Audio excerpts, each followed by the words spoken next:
Hi, I'm Kandi with Arkansas First Reports, and with me right now we have Representative Meeks, and along with him we have from Save Standard Time, Jay Pea, who is president of Save Standard Time.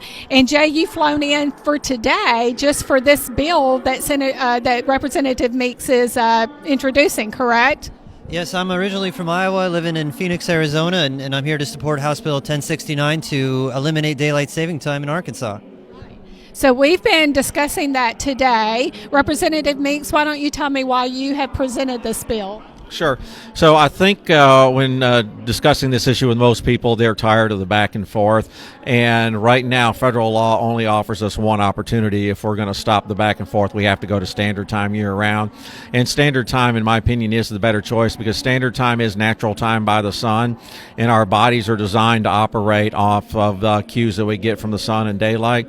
And when we artificially force that 1 hour change, it has negative ramifications, not only for health, our economy, and unlike the way it was first touted back during the wars, it does not save energy. If anything, it actually does the opposite. So in my view, daylight saving time is a failed social experiment. It's time to get rid of it and go back to staying on natural standard time, which is what our nation was on up until the 1960s. One of the things that we discussed earlier is, as a mom, you know, we had 7 kids. Now all of my kids are now grown, but just that hour difference in trying to get them to go to bed. You know, one of the things that we would talk about is that we taught them very young, because, you know, young kids like to get up early in the morning. And so we would tell them, if it's still dark outside, you don't come and get mom and dad up, right? And so, you know, just reflecting on, you know, trying to get them to bed when it's still daylight outside is quite a challenge for families. So a lot of families, they like the illusion of that extra hour in the evening. But you bring up a great point that most people don't realize is our bodies get cues on the sleep cycle when we see the sun goes down. The red light of sunset is what tells our bodies that it's time to get ready for sleep. And because we've artificially pushed that daylight back an hour, what ends up happening is we end up, in a lot of cases, putting our children to sleep while there's still daylight out, which I know when my daughter was young, 9 o'clock, we were putting her to bed, the sun was still shining outside, which, again, it's not healthy for them in the long run because of that very reason. Yep. Yeah, for me now in the summertime, I like that extra time sitting out by my pool, right? So, but it is challenging, and I definitely see the health benefits. And when you go to those changing of times, you're constantly seeing input on social media, right, about that. Now, tell me, how are you what kind of feedback are you getting? I'm assuming that you're traveling around the country for this, because as we said, it's just a little time. So why don't you talk to me about that? Well, yes, I'm here in Arkansas today. I'll be speaking in Utah this afternoon, tomorrow in Kansas and North Dakota. I'm really traveling the country for this issue. And people want to stop changing the clocks, that's for sure. The quickest way is the federally approved legal way of permanent standard time, and that's also the healthiest, safest, most economical, and best for our kids' education, is to lock the clock onto that sun-aligned time, where 12 p.m. is high noon. That's the honest sundial time. You were talking about the illusion of added evening daylight that daylight saving time brings, but it's daylight saving time becomes a government mandate to wake an hour earlier. If you were to turn your clock an hour forward right now, your alarm clock tomorrow morning would go off an hour early, and the next day and the next day until you put your clock back where it should be. Standard time lets you sleep a little bit later in the morning, which most of us are sleep deprived, and it makes it easier to go to bed at night in the evening when it's darker. Now, summer will always be longer. Nothing government does can change that. It's just shifting the hours around that we're trying to do, and it's a silly exercise. It's a failed experiment, daylight saving time. We just need to stick to standard. Agree. And so one of the things that really caught my attention when looking at this bill was the fact that we're giving state employees some flexibility on their work schedule, where myself in the private work sector, I don't get that. And so that is one of the issues that I see with the bill. So can you talk to me about that and why that's in there? Sure. So I know that a lot of people like the opportunity to have that extra hour in the evening, and so I put that in there for a couple of reasons. One is to allow, where practical, the opportunity for employees who would still like to take advantage of that extra hour in the evening, the ability to do so, but to do it in an honest way by switching our schedules and not our clocks. The other reason why I put that in there is if Arkansas were to stay on standard time year-round and we had some adjoining states that were still doing daylight saving time, I wanted to have that in there to allow the employees who need to align their schedules more with surrounding states to let them have that opportunity as well. And then the third reason why I did it was my hope was is that it would also be a template for the business community to allow employees who work shift, have jobs with shifts, that would like to have that opportunity for that extra hour in the evening for various reasons, to allow them to have that shift as well. Because if we have the opportunity of a summer schedule where some folks are, say, coming in at 7 o'clock in the morning, some folks are coming in at 8 o'clock in the morning, we are now taking rush hour and we are spreading it out, which that has the economic advantage of saving fuel, energy, and a lot of anger in the roads in the morning, right? And so, and again, the same thing in the evening. And for businesses that decide they want to take advantage of that, that would create the opportunity for them in the summer months to actually expand their business hours for an hour, be open an hour longer without necessarily incurring any additional expense. Because what you're doing is you're just spreading your employees' work shifts out a little bit. But again, that would be up to the private sector for them to make that choice and adjust how they see fit. But for our state government, for state employees, I wanted to make sure, not that state agencies couldn't already do that on their own. I mean, if a state director wanted to do that right now, they could. But I just wanted to put that in there to let the state directors and these agencies know that if they chose to do so, that it would be okay for them to create these differential shifts in order to accommodate. Because I know we're a heavily agriculture state. We have people that work in agriculture who also have jobs. They work for the state. And so they like to have that extra daylight hours in the evening to work in the fields in the evening, which I fully understand. So this would allow them to have the benefit of daylight saving time without forcing all of society to make that shift.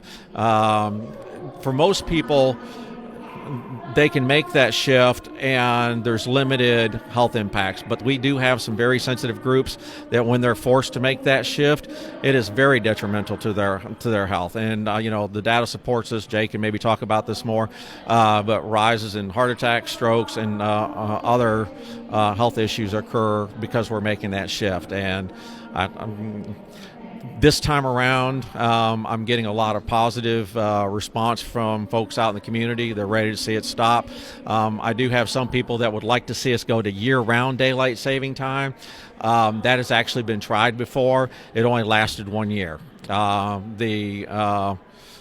lot of dire consequences came from it. There were several children that were killed because they were standing out at the bus stop before sunrise, and less than a year after they implemented, they got rid of it. That's how bad it was. We don't want to repeat the mistakes of history. Learn from history. We need to go to standard time, natural time, and stay there. Jay, can you talk to me about those health implications? Well, yeah, so when we are on daylight saving time, it keeps us awake too late at night, and it forces us to set our alarms an hour early, so we're waking up earlier in the morning. So if you're staying up too late and waking up too early, you're sleeping less. And if you're sleeping less, you're not thinking as clearly, you don't feel as good, and it wears and tears on your body and mind. There was a study recently from Eastern New Mexico University finding that when the clock is not aligned to the sun, fatal car accidents go up by more than 20%. On average over the year. There's another study that found that when we're on daylight saving time, we are sleeping an average 19 minutes less every single night. Now, when we spring the clock forward, we lose 40 minutes because of that acute shock of the clock change. But as we continue to keep the wrong clock and we're sleeping less and less and less, that creates a wear and tear on the body. And I loved what the representative was saying about the idea of leading by example. If you want that extra hour after work then you should be starting your work earlier. And government can lead by example in that by opening and closing doors an hour earlier. Let the business community, let individuals choose in the summer if they'd like to start a little bit earlier, but don't force everybody to be waking up earlier, especially in the winter. If you're on permanent daylight time, the sun will not come up till 8:30 in the morning. The sunrise today was at 7:13 Central Standard. Permanent daylight time would make that a quarter after 8 Central Daylight Time. When we've tried that in the past, we find that it increases depression and increases accidents. People don't want to get up in that cold, dark winter morning. We need that sleep that Standard Time provides, and let's encourage summer schedules as much as we can. So I'm assuming that the studies that support this bill could be found on your website. Is that correct? Yeah, and so that website is savestandardtime.com. Is that correct? Okay, so if you want to look at some of the articles and the things that support this bill of why it's important that we go to Standard Time, you can go to savestandardtime.com and find that information there. Is there anything else that you would like to talk about regarding this bill? What kind of response are you getting overall? So overall, the majority of the response has been positive for the bill. I think most Arkansans are tired. The only real pushback I've been getting is from folks who want to do year-round daylight time. So the challenge has not been, do we quit or not? Everybody likes the idea of quitting. The question is, which one do we go to? Of course, federal law only allows for Standard Time. There are some people who would prefer we go to daylight saving time, but for the reasons that we've gone over, year-round daylight time is when you look below the surface and actually study the issue, it is harmful to us. So it's not a good choice for us. So the only other concern I've really gotten is from the business community, and because their concern is if Arkansas is on one time and say Texas is on another time, that could create some confusion, which I fully get and understand. But when I weigh the two, would I rather be harming our children academically, harming our citizens' health, hurting our economy? There's studies that show that it's harmful to our economy to make that jump. Do I do that, or do I have the convenience of trying to figure out, okay, what's the difference between Arkansas time and Texas time? Over half the states in the country are on a time zone or have a time zone going through, and if they can do it, I have no doubt we can do it here in Arkansas. And as Jay mentioned, there's like 20 some odd other states that have also have bills along this line, and everyone's afraid to be first. And my hope is that if we can have the courage to go first, that other states will quickly follow suit. I was going to ask that, Jay. What other states do you have that are looking at changing over to the Standard Time? Yes, we have bills for permanent Standard Time here in Arkansas, in Missouri, in Kansas, in Nebraska, in Texas, over out west in Utah, Washington, Oregon, California, Nevada, Montana, in the east, Pennsylvania, Massachusetts, New York. They're all on the website, and I'm sure I've missed a few. But really, this is a nationwide movement to stop changing the clock and to get back to the real time, the natural time, permanent Standard Time. Very well. Yeah, I was just going to. I'll just finish up by saying, so this is not something that Arkansas alone is doing. This is a nationwide. There's interest in doing this nationwide. So my hope is, of course, President Trump came out in support of year-round Standard Time. All the major medical associations have come out against daylight saving time. You can find those on that website. And so I guess the last thing I would leave you with is if folks are really tired of the back and forth, they want it to stop, I would encourage them, contact their state senator and state representative and let them know to support this House bill so we can finally bring it to an end. Very good. That's going to be is that being presented today? No, it won't be presented today in the State Agencies Committee. I'm hoping to get a little more data on the impacts that daylight savings time has had on our citizens. So that way, when I present it to the committee, I can use some more Arkansas-specific facts. Do you know when you're looking at that going to committee? Probably in the next 2 to 3 weeks. Part of me was saying, I should wait until after the time change so that way everyone feels the effects of it and then do it.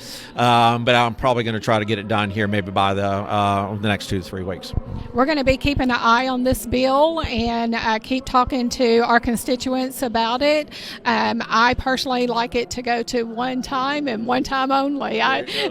So, do you have anything else that you would like to say before we dismiss? Well, thank you for your time, and to echo the representative, please tell your state legislators yes on House Bill 1069. Okay, there you have it. Representative Meeks would like a yes on 1069. Thank you, Representative Meeks and Mr. Pea, for joining us today at Arkansas First. I appreciate your time. Thank you. Thank you. Once again, Kandi Cox with Arkansas First Report. We had the privilege to meet with Representative Meeks and Mr. Jay Pea with, again, SaveStandardTime.com. If you want to look at all the information out there that supports this bill, that's where you can find that information. Be looking out for this bill. Representative Meeks has challenged you to do a call to action to call your representatives and ask them to vote yes. Feel free to send me any comments that you may have. Once again, thank you for joining me at Arkansas First Reports. Have a good day.